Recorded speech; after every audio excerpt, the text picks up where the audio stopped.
Hello there, Brilliants. I'm Irish. I'm from Rosario, Batangas. I am 20 years of age, and I am a part of Project Kinis 2024.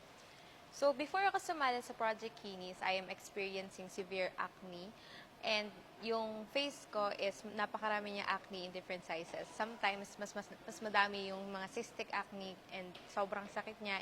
And nung nakita ko yung Project Kinis, inintroduce siya sa akin ng kapatid ko. Naniniwala ako na mas wala akong makukuha or mararating dito sa journey na to kung hindi ako nag-try na sumali. Ito yung skin condition ko. I have very severe acne. Napakadami kong pimple in different parts ng mukha ko. Yun, mula dito, ang naging face ko is ito. It is actually better. Kahit meron akong mga pimples pa rin dito. And as time goes by, nagkakaroon ng mga changes and ayan, nakikita naman natin na mas light yung skin ko dito, mas kakonti yung pimple, tapos talagang nabawasan siya. And nakikita ko kung paano siya naghihil ng paunti-unti.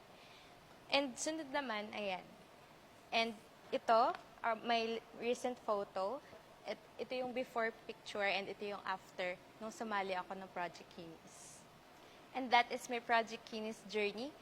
If ever that you are experiencing skin problems, sana i-take nyo ang opportunity dahil ang Project Kinis ay isang campaign na talagang napatunayan at talagang mahahangaan natin lahat.